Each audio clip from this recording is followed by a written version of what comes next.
الحمد لله وكفى وسلام على عباده الذين اصطفى أما بعد. Alhamdulillah, we are approaching the halfway point of Sha'ban,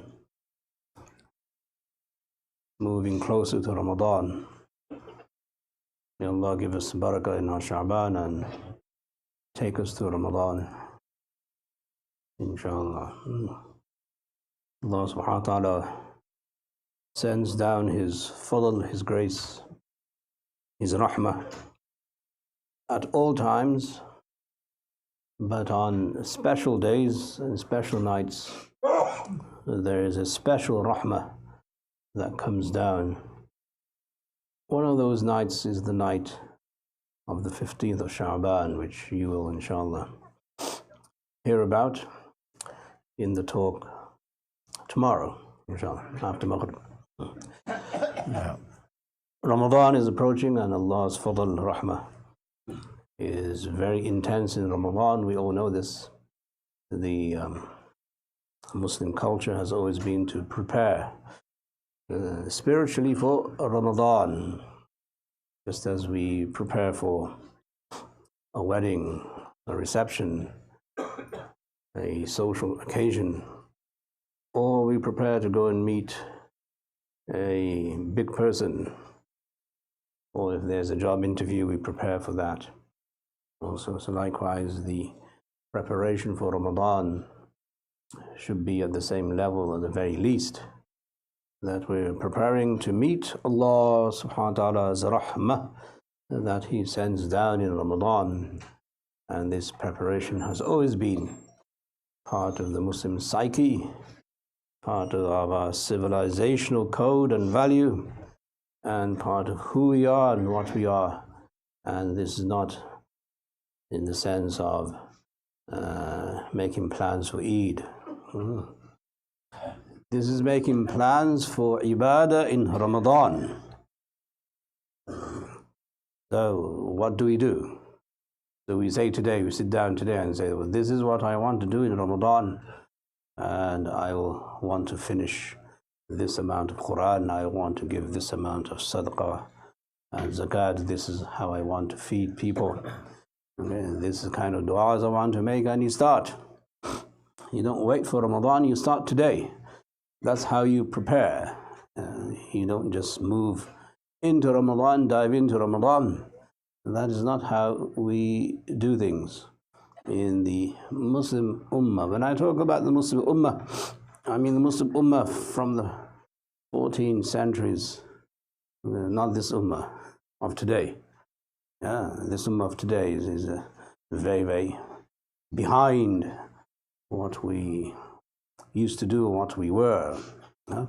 So we have to catch up to the previous Ummah of this Ummah in terms of our dedication towards Allah and our dedication towards Ibādah and our dedication towards helping people. I'm not saying we do it, I'm just saying we don't do enough. And inshallah, this is the time and this is the year where we should resolve to do these things for the sake of Allah, and Allah will reward us, inshallah, in the other world, so that we become closer to Him and closer to the Prophet Muhammad sallallahu alaihi wasallam. So we have certain tasks and certain obligations and certain duties that we can, inshallah, enumerate in preparation for the great month of Ramadan. Ramadan is a month in which Allah subhanahu wa ta'ala sends down His angels and opens the gates of Jannah.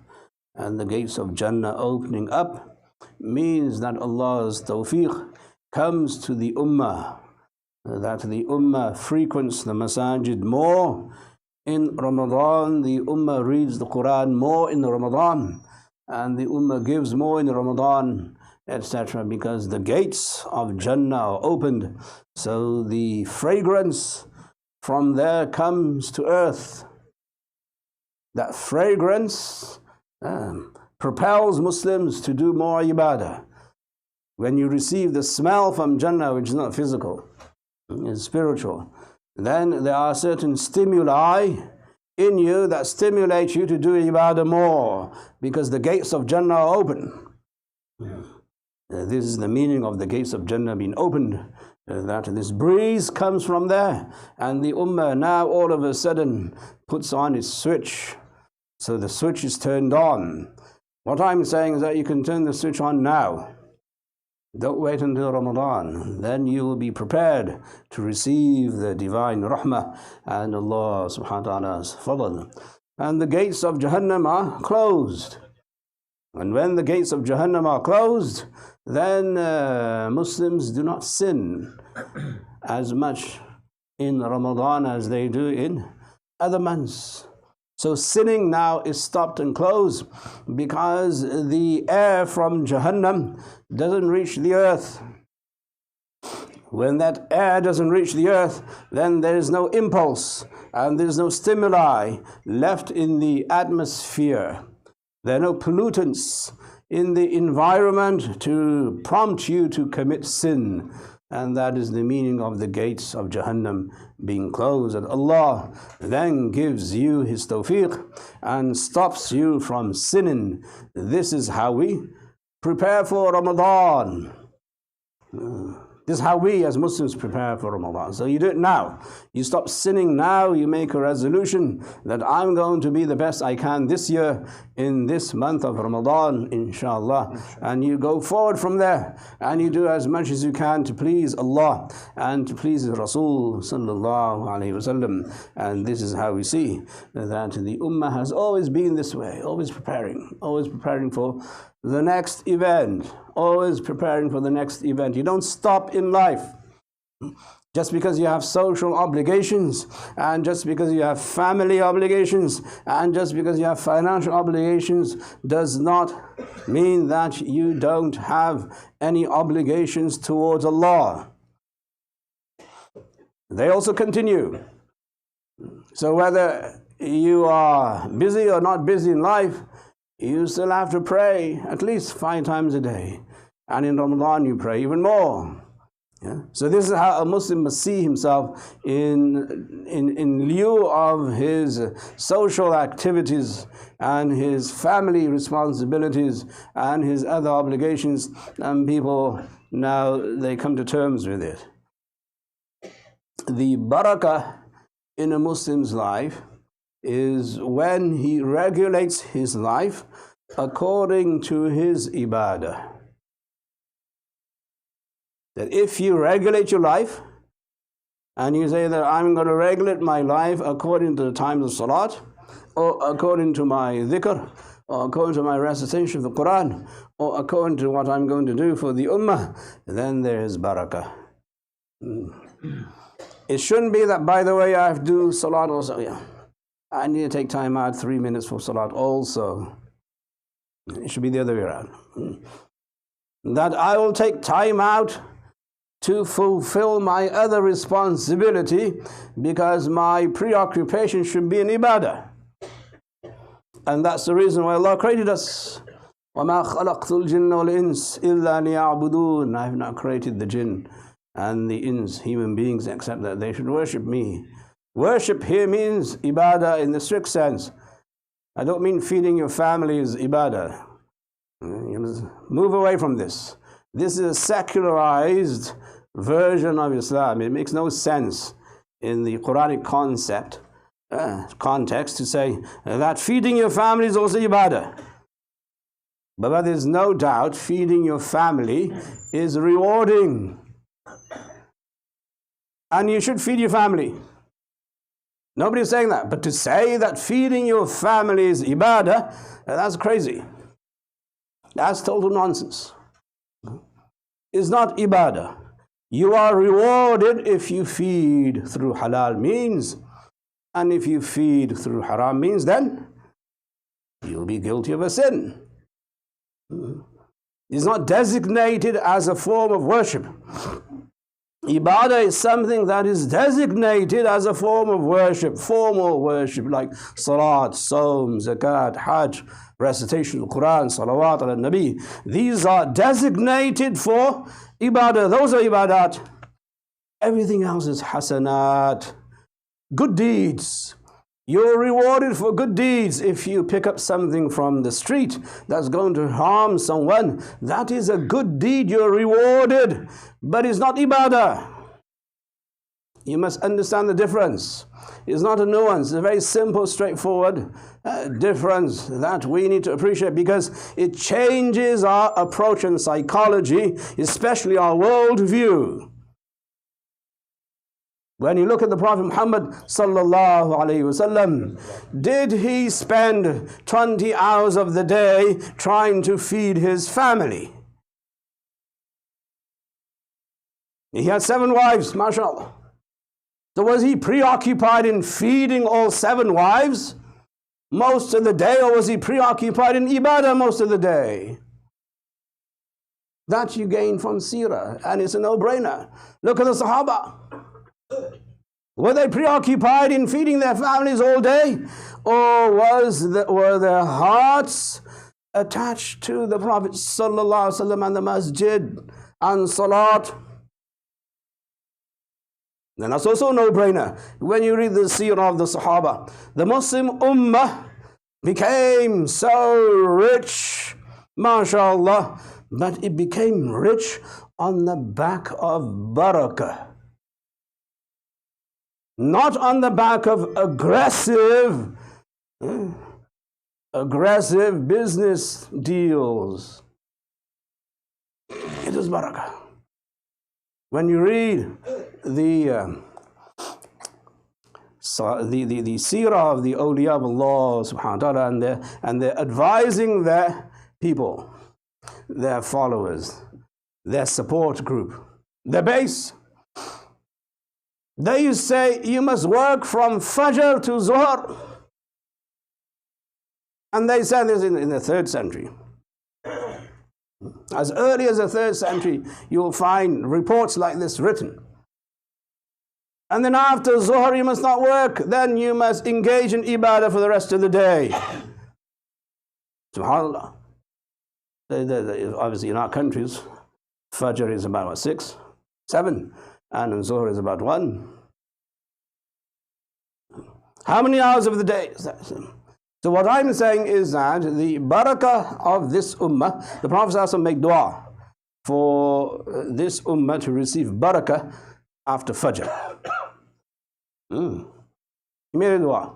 Allah, give my ummah barakah after Fajr. Meaning, if you work after Fajr, there's barakah through the tongue of the Prophet sallallahu alaihi wasallam. Then the rest, especially after Asr. There was no preoccupation of the Muslim after Asr to do business. They all engaged in dhikr, adhkar. They would be with their families for a few minutes here and there. And then after Maghrib and Isha, it was all nawafil. The nawafil were done at night. Or they would study, or they would recite, or they would be in the company of someone who was learned. This was the culture. So we see that Allah subhanahu wa ta'ala's fadl on this ummah is with the ummah as long as the ummah regulates its life around Ibādah. Around Ibādah, which is a very different concept, is a very different worldview. Nowadays, Muslims believe that unless we hoard and amass so much money, Allahu Akbar, in this country, the collective ability and buying power of Muslims is in the billions. Is in the billions. But yet, every year we scream and shout for funds. You'll hear in this masjid also, which is fine.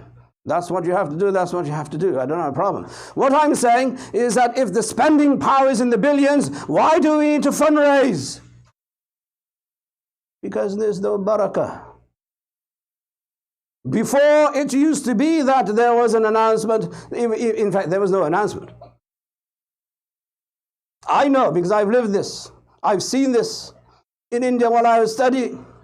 I never heard a single announcement in any masjid I went in India in Jummah for fundraising. Yet all the masajid were taken care of. And India is not a Muslim state where the government comes and tells you that they're going to pay for you and for your masjid. It was done by the impulsive nature of Muslims that we have to do this because we are Muslim. They didn't stand and shout and scream for funds after Jummah. In fact, there were no announcements after Jummah. So what I'm saying is that the barakah in this ummah is when a Muslim regulates his or her life around Ibādah. I have to do Fajr. I have to do Zuhr. I have to do Asr. I have to do Maghrib. I have to do Isha. I have to get my Quran in. I have to get this much dhikr in. When you regulate your life this way, then Allah brings barakah to you and to your family. But if your only preoccupation and your obsession is the world, the dunya, amassing more money, more wealth, you're looking at your P&L and your reports and you're looking at your bank statements and you're saying this is going down, this is going down. And you have no concern for what's going to happen to you in your grave, then yes, you're a Muslim. Alhamdulillah, mashallah, Allah keep us, preserve us all. But is that with barakah? Is that without barakah? The beauty of this ummah has always been barakah. As I said, those masajid in India, they're filled. Those of you who know, know. And the local business community takes care of them. How do they take care of them? That's what they do. And that has been the trend in the Muslim Ummah for generations. And so on, because they all understood that this is a responsibility and we don't need someone to shout at us to tell us how to fulfill our responsibility any more than we need a khatib to tell us to come for Jum'ah. Is there a khatib there that you've seen who stands on the mimbar and says, people come for Jum'ah? No. Why? You do it instinctively as your Islamic responsibility. Likewise, there should be no reason why anyone stands to fundraise. No reason whatsoever. That everybody should pitch in and everybody should say, how can I help?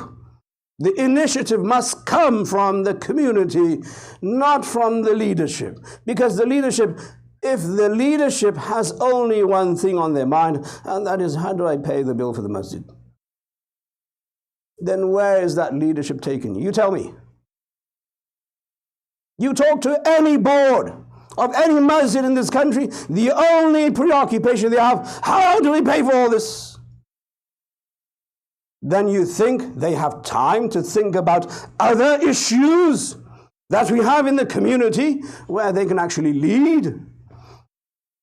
And the ulama are constantly pegged down for fundraising, as if they have nothing else to do in the world except fundraise. Fundraise, total madness. Unfortunately, I'm not slandering or complaining. I'm just saying that there has to be a component of barakah in a Muslim's life. That barakah comes through Ibādah. Only Ibādah. There's only one way. Because this is what distinguishes us from a non-Muslim. A non-Muslim will also have money and wealth and education and organization and system, everything else. But the non-Muslim doesn't have barakah. The barakah is reserved for the Ummah of Muhammad sallallahu alaihi wasallam, which is derived through Ibādah. Through worship of Allah, exclusive worship of Allah, we make dua that Allah subhanahu wa ta'ala, inshallah, gives us the tawfiq to, inshallah, manage our Ramadan the way the Prophet sallallahu alaihi wasallam managed his Ramadan. May Allah subhanahu wa ta'ala give us the tawfiq to do what pleases him the most. Ameen ya Rabbil Alameen.